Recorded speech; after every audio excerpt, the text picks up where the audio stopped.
Right, good afternoon, ladies and gentlemen. This is Ross Jones. I was the audio engineering and mixing engineer on this project, as well as drummer. I also did some production with the vocalist. And today we're going to be going over this project by Thanks for Your Time, which is a function band in which I am the drummer for and engineer for. This project is pretty simple: guitar, bass, drums, vocals, done. The layers are incredibly important. We have some Stratocaster layers, some Les Paul layers. Different guitars have different tones, so it can be good to blend those, which we'll get into. A couple different sections. Probably the biggest part of this project is the drums. Let's go through some of the microphones. The vocalist, Bethany Westwood, or just Beth, is one of my favourite people on the planet and is also a fantastic vocalist. The performance for this, the vocal performance for this is absolutely incredible. And it was recorded on a 58 in an untreated room. She did it all by herself. She's fantastic. Amazing vocalist to work with. Highly recommend. And you'll find the links to all these people as well, so you can hire them for projects. They're always down. We've got a couple of kit mics. We've got a Telefunken 251. This is various microphones I've summed, which is an £11,000 microphone. Ouch. That's on the overheads on the tube. I love the transient response on this microphone. It's fantastic. It's vintage sounding. Love it. And then also a original U67 by Neumann on the ambience on the further microphones back from the room to give a big reverb kind of sound, but natural, because sometimes fake reverb can sound like fake reverb. Excuse me. Next we've got this 451E, which is a microphone by AKG Bars. It's just fantastic on overheads overall, sparkly, clean, good response overall, and the perfect response of what you want for cymbals, really. And obviously the overhead mics aren't only cymbals, as we'll get into. On the hi-hats, we've also got a condenser 451. On the toms, on all of the ambience mics, so that's all of the far mics on here, it's called Amb. But this is the Ribbon R88, the AEA R88, which is a very large ribbon microphone, which has slowly become one of my favourite for room mics. We've also got a dynamic 6022, which is a great clicky mic for that mid-up range, mid-forward range, and the kind of 5 kilohertz click that we love on toms. Like I said, I've got that R88 on the snare far. Condenser C451. We've got a snare bottom mic. That's a dynamic i5. A condenser Neumann 184, and an 80, which I believe that's a Bayer dynamic, but don't quote me on that because I'm actually not sure. I can't remember. Next we have all of our kicks, which are pretty much the same, minus the D6, which is an Audex, and the 91. So yeah, those are all the drums. These are just DI guitars, and they are going into, well, we'll get into that. And then bass, Adam Perry, wonderful stuff, fantastic. Okay, so bass, on bass we've got Parallax, which is one of my favourite kind of bass plugins. It's very clanky, like it has a lot of that mid-forward clank to it, which is absolutely fantastic, taking it down about 3 decibels. There was some clipping on the way in, but it was made up for with this low pass, which gets rid of those clip frequencies. From the artifacts from the clipping, even, sorry. Kind of attenuating that click that I was on about, the bass clank. Adding some mids on bass, I know, fucking crazy. And then boosting the fundamental of the track, so that comes through nice and strong. On the guitars, we have compression, a lot of compression, so that all of these layers come in evenly. They're clean guitars, which means that they need to be evened out a little bit. In the end, I decided on Plini. I could have turned down the gain a little bit, because there is some distortion that you can hear in the high end, but it's not enough to be noticeable by anyone than me, probably. We're using a 184 and a 57, a very bright combo, but that's because this clean guitar needs to be very bright and sparkly. I bring this in as well, closer to the cone, because the closer you get to the cone, the more of that sparkle. And on non-high gain guitars, typically I like to go closer. On high Jesus, high gain guitars, that can become problematic, and you can get a lot of fizz, a lot of that range. I'm attenuating by 1, which is not 1 decibel on this Pultec. I've come to find out.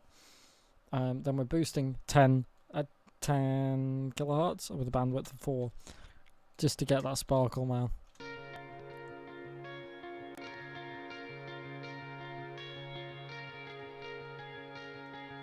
And it looks like I probably decided that I was going to do a bit of this,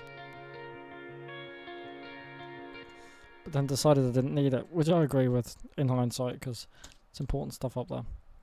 This is all going to a guitar bus, which we've got a little bit of low end on and a little bit of high end on. I'm also boosting and attenuating at the same frequency, which for those unaware with this or unfamiliar with this EQ, creates a scoop either side of that frequency range instead of just attenuating that frequency the same amount that you boosted it. Is that multiband compressor for the chugs, which we'll get into, and then just a tiny bit, 1 decibel there, 2 decibels, 3 decibels there, 0.5 decibels there, super subtle stuff. For the distorted guitars, the rhythm guitars, fuck yeah. Okay, let's go over this. Sometimes when we're going into the amp, there's certain frequencies which we don't want to distort as much as others. And using an EQ before an amp is a great way to get rid of frequencies that you don't want to distort, or boost frequencies that you do want to distort. The fundamental frequency of this song was about a D, I think. So that D there wasn't coming through properly, so I just boosted a bit more into the amp, which is not the same as boosting it out of the amp, because it prioritizes that frequency over other frequencies for the non-linear effects of a tube amp. Then we're removing a bit of 100 Hz-ish, just because that frequency range on guitars can get awfully overpowering, and you want a nice clank to your guitars, which if you remove some of this, typically you get that nice kind of sound. And then we're removing a bit of this high-end stuff because there's a lot of hiss going on, which is just electrical stuff. On lower-end interfaces, it's going to happen.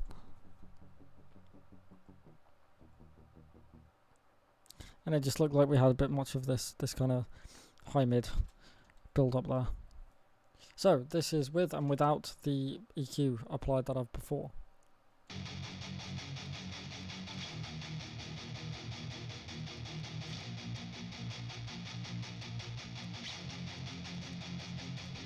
See here, there's a lot of scraping going on there. A lot of the pick noise that I've EQ'd out with those cuts before the amp, which is really important. Wow, I know it looks too much. I know you're going to think, oh, what the hell, you shouldn't have to do that much. But I did have to do that much, and it sounds great. So let's go over it.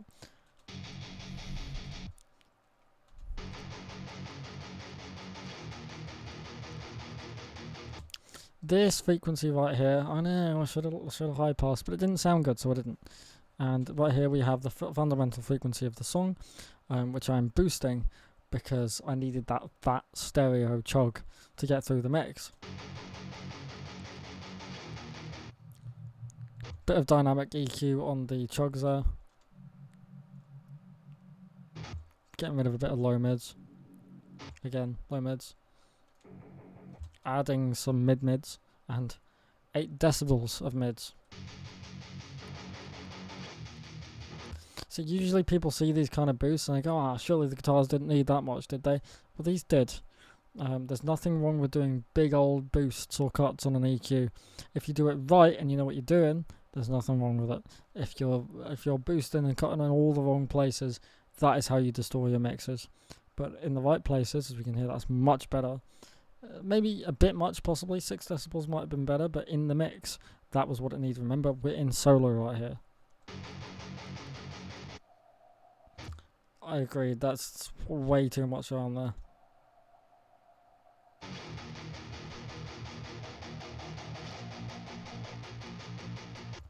Nice. Right here we have some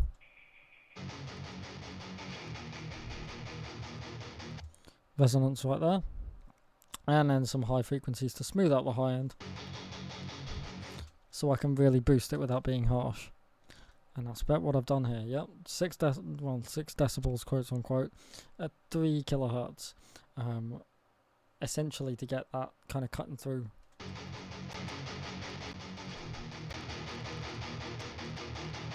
Meh. So yeah, that's that. Those are guitars. The guitar solo is...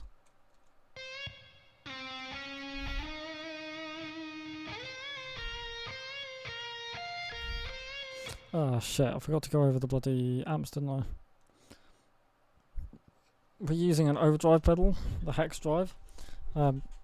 Excuse me, which is great for getting like more of a glassy tone, like a more of a modern sounding kind of glassy tone instead of the thumpy kind of tone that you can get. It just prioritizes the high and mid frequencies instead of that low thump. We've got a lot of grind, and grind on this basically does the same as this. It prioritizes high and high mid frequencies. Girth is basically low end. Gain is, you should know what gain is really, it's how much distortion there is, kind of.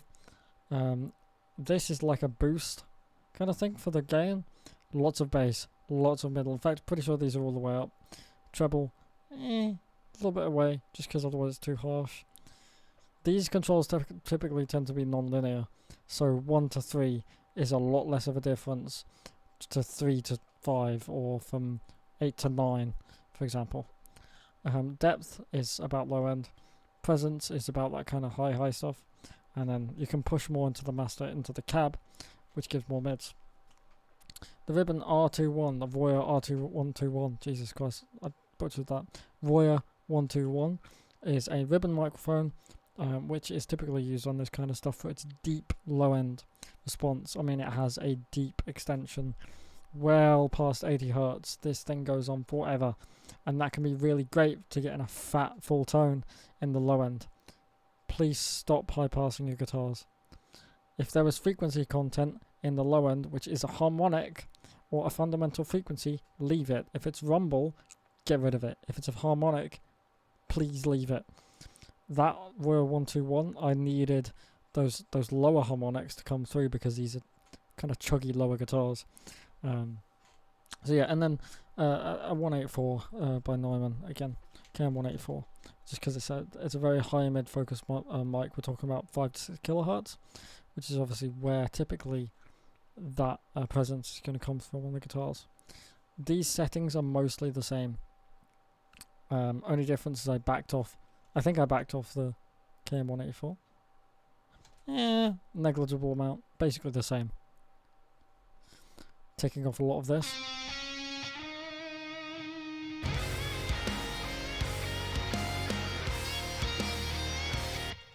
Really needed doing quite badly. And then Valhalla Room, sue me for not putting it on a separate channel, couldn't be bothered.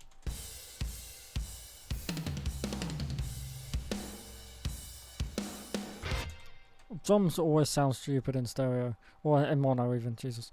But this is what's occurring. We've got the kick ambience mic, which is yeah, I know it looks weird, but like I'll just before and after it for you.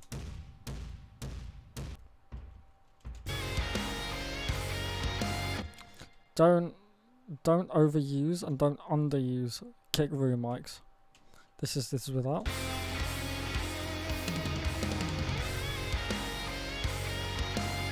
And with.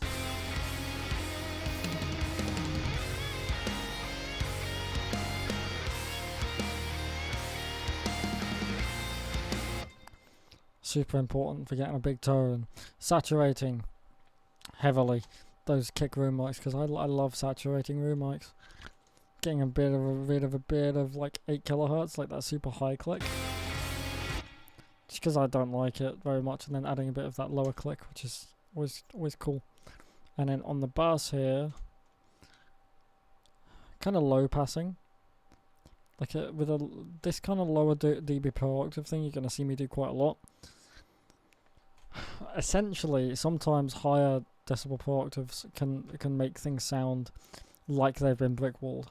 They can make things sound unnatural. You wouldn't typically hear something just stopping at a certain frequency in the real world, which to our ears just sounds weird because we're used to the real world.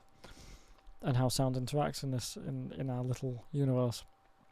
So when you completely just high pass something really harshly, it can sound a bit strange, a bit out of context. So using a lower decibel per octave can really bring things in and make it sound smoother, like you're just gently making it darker, instead of kind of making it harshly darker, if that makes sense. And then we are doing a harsher but a little cut, around 7 kilohertz. This is on kick, yeah. So that's for the that super high click that I mentioned. That just always didn't sound good to me on kick. But I'll show you an example.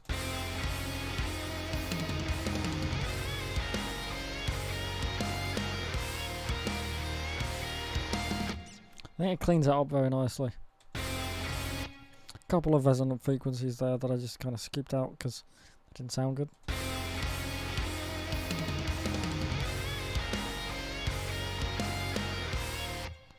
And then a big old boost.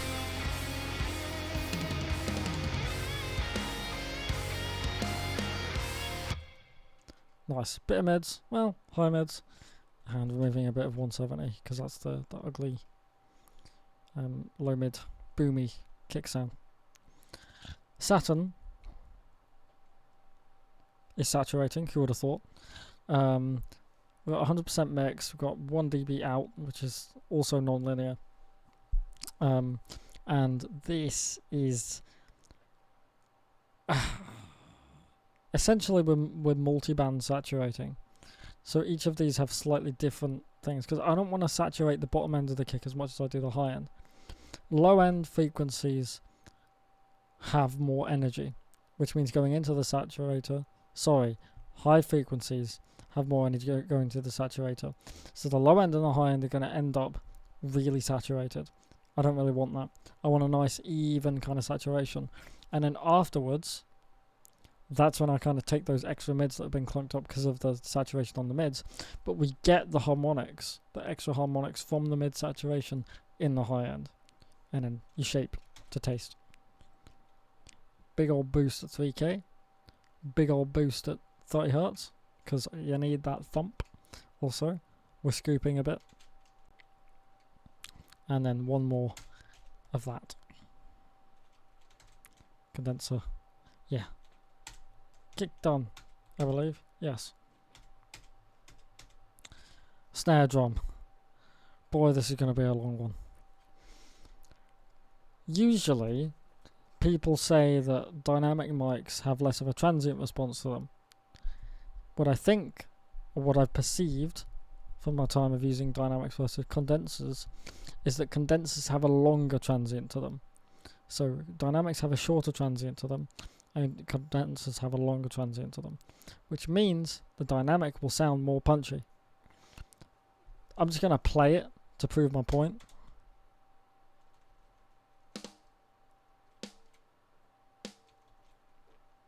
Dynamic, condenser.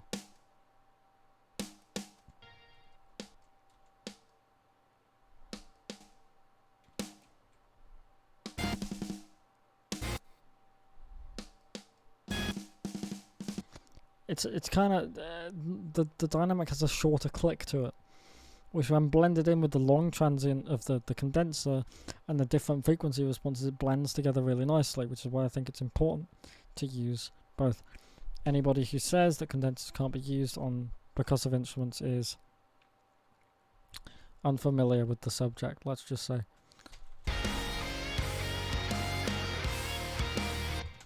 And my main compression for this track was a distressor. For the snare on this track was a distressor. Getting your snare or compressor right is really important.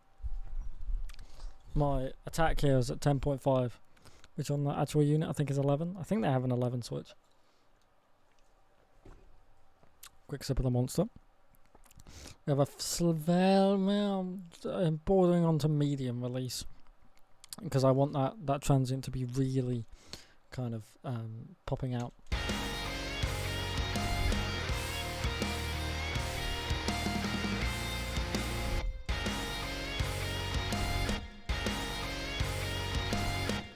kind of makes the transient pop out more, obviously, because we're ignoring the transient and then compressing everything else.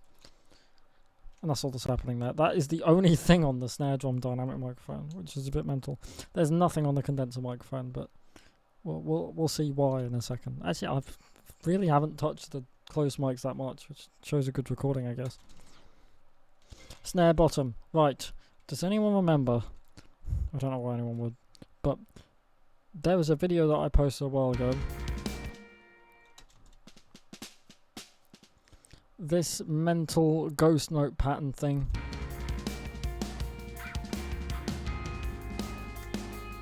Without that bottom mic, it's not audible.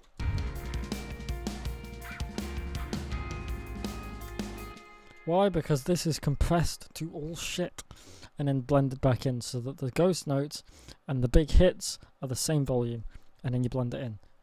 Big old ghost note trick. Virtual tape machine on the overhead so you can get a nice long transient on that. We've already got the short snappy transient of the dynamic condenser microphones, and then we want that a nice long one. And then I'm low passing again at 6 decibels per octave because it sounded good. Same story on the room mic, the ribbon, compressing a lot of the fundamental frequency of the snare. Not so much on everything else, but I am removing the sustain from the high end. This room has the longest sustain on the high end. I mean, it sounds like this. Ridiculous. Don't need that. Exhibit A.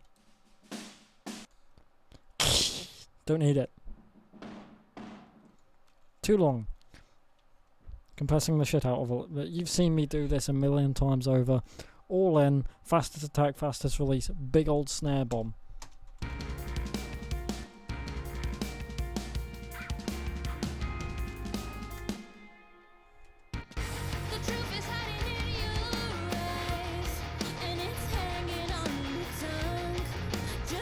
And ladies and gentlemen, do not underestimate overhead and far or ambience microphones on snare drum, please. Listen.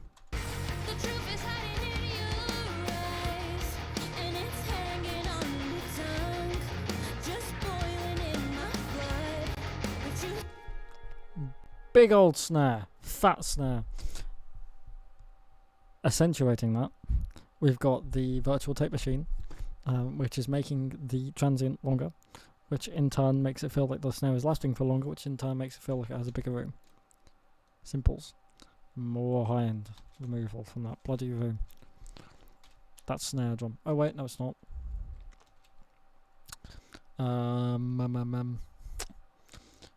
Bit of high-end crack.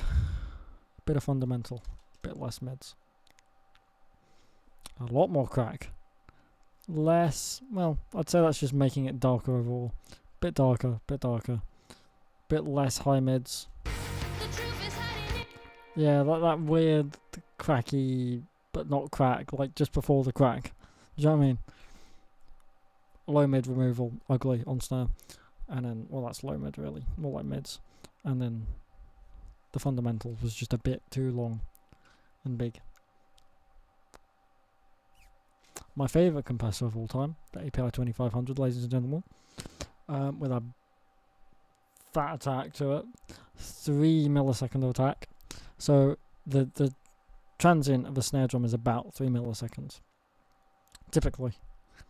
Obviously that's a generalization. But what we can say here is I am just emphasizing that transient so heavy, and you can hear that in the mix because it's a very transient heavy mix, like very. And then we're on loud, so it's emphasizing the low end rather than the high end. And then we've got a hard knee, so really aggressive, and then feedback. And that is, oh, apart from a bit of boosting in the 4 kilohertz region, more crack, and a bit of low fundamental boost. Snare, ladies and gentlemen. Toms. Click. Removal of click that I don't want. Removal of low mid mud from the floor tom, most likely. Nothing on the floor tom mics. On the cymbals, sometimes I do things in the mix and then I go back to it and I go, What the fuck was I thinking? Why did I do that again? But it sounds good. It does sound good, because sometimes cymbals can feel like they have no body, and high mids can add back a bit of body. I know it looks weird, and it's a weird, unconventional thing to do, but trust me. About 4 kilohertz bit of ringing from the cymbals, and same up here. That's basically all you need to do with cymbals, really. Compressing a bit, saturating heavily on the cymbals, because yeah, and then compressing the cymbals so they sound bigger and wider and fatter. This time on the 1176 we're on bluey, which adds more distortion, is more non-linear, has a higher amplitude and non-linearity, and we're talking a slow attack so that the transient of the snare comes through still, and then a fast release so that we get a big old room sound from it. And this is on this microphone, has no processing on it, like as in all the other microphones before on the room mic would have processing on them. This is like a raw room mic that just sounds like raw and unprocessed. Sometimes when you process an entire drum kit and got like multiple effects on it, it can sound like it's processed, if that makes sense. This room mic is unprocessed, so blending the unprocessed in with the processed can get the rawness of that no processing and the finished feel of the processing, if that makes sense. More tape machine, longer transient, or less click, and then less of that kind of hissy region in that room. Yeah. Reverb. Fat.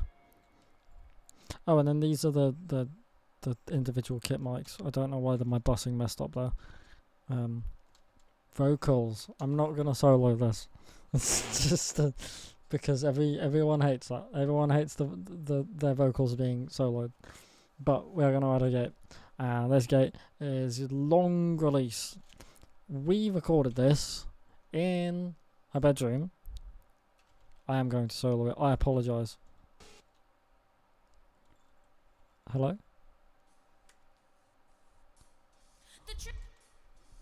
As you can hear, why is there so much bleed in the background? It's because we were recording this through our Mac speakers. The microphone pointed the other way with her, not close to the microphone, or to the Mac. I forgot which effects I didn't. So okay, thank God. So this wasn't recorded with headphones. This was recorded through a speaker. Stupid idea? Fine, sure. But that was the setup we wanted to use. We both wanted to hear. Didn't have a headphone splitter thingy, so I just gated it instead. Problem solved. Right, yeah. EQ, of course, big old boost at 10 kilohertz. This is an SM58 we're talking, so the high end on this is going to be shocking. Fortunately, nothing you can do about that. And we're attenuating at 6 to scoop out whatever's in front because I didn't like it. And a big boost at 100 hertz because there's no low end on that microphone at all. Big boost, a little cut, which is actually a big cut, to remove the resonance and the ringing, probably from the room and the microphone. And then removing more ringing, definitely from the room. Compression. About 6 decibels, 7 decibels, something like that. Probably more like 10 on the chorus. More ringing frequencies, probably from the room. De-esser, and the tiniest, littlest bit, I mean basically non-existent, of tuning. Reverb, while hollow room, cut out the highs so you don't hear the few layers which have the exact same processing as that. And that is the entire project. Fun stuff, man, fun stuff. Great song, fantastic vocalist, fantastic guitarist, fantastic bassist, shit drummer, shit engineer. Great time overall, great people. Thanks for your time. Thanks for your time. How do I stop the recording? Oh right, yeah. Bye bye.